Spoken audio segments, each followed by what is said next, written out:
এবার নিজেকে ভার্জিন বলে দাবি করলেন বলিউড অভিনেতা সালমান খান। সম্প্রতি টুইঙ্কেল খান্না ও কাজলের সঞ্চালনায় টক শো টু মাচে অংশ নেন বলিউডের সালমান খান। এ সময় সালমানের সঙ্গে ছিলেন আমির খানও। হাস্যরসাত্মক এই পর্বে একে অপরকে নিয়ে মজার ছলে নানা মন্তব্য করেন তারা। এদিন অনুমতিভাবেই নানা গল্পের ঝাঁপি খুলে বসেছিলেন দুই তারকা।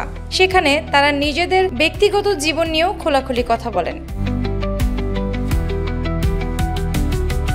অনুষ্ঠানে সালমানকে চিরকুমার বলে পরিচয় করিয়ে দেন এবং তার বহুবারের প্রেমের গুঞ্জনের মধ্যেও ভার্জিন থাকার দাবির প্রসঙ্গ তোলেন। একই শোতে বাবা হওয়ার ইচ্ছাও প্রকাশ করেছেন। তিনি বলেন, একথার টাইগার ছবির সময় মনে হয়েছিল আমার যদি সন্তান থাকতো, আমি চাই সন্তান নেব এবং একদিন বাবা হবই। সময়টি কখন হবে সেটা নির্দিষ্ট নয়, দেখা যাক। ভারতীয় সংবাদ মাধ্যম এনডিটিভির এক প্রতিবেদনে বলা হয়েছে, এই প্রথম নয়, সালমান আগেও নিজেকে ভার্জিন উল্লেখ করেছেন। 2013 সালের করণ জোহরের জনপ্রিয় অনুষ্ঠান কফি উইথ করণের প্রথম পর্বে 47 বছর বয়সী সালমান দাবি করেছিলেন তিনি এখনো ভার্জিন।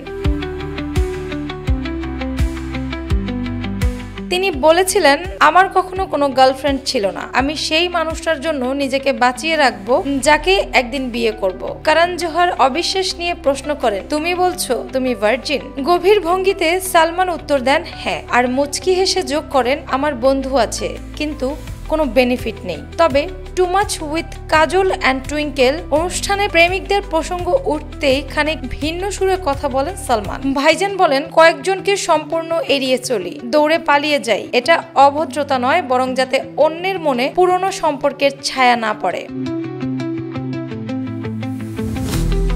সালমান খানের প্রেম এবং বিচ্ছেদ বি টাউনে বহুল চর্চিত বিষয়। সঙ্গীতা বিজলানি, শমী আলী, ঐশ্বরিয়া রায় কিংবা ক্যাটরিনা কাইফ সব সম্পর্কই একসময় আলোচিত হয়েছে। বিচ্ছেদ প্রসঙ্গে সালমান বলেন, যখন একজন আরেকজনের চেয়ে দ্রুত এগোয় তখনই সম্পর্কের ভাঙন শুরু হয়, তখনই অনিশ্চয়তা আসে। সম্পর্ক টেকাতে হলে দুজনকে একসঙ্গে এগোতে হয়। আমির যখন অতীত সম্পর্ক নিয়ে প্রশ্ন তোলেন, সালমান হেসে বলেন, আরে ভাই, সম্পর্ক জমেনি, আর কি করা যাবে? কাউকে যদি দোষ দিতেই হয় তাহলে আমাকে দোষ দেওয়াই ভালো। অ্যানি আক্তার, বাংলা বাজার পত্রিকা।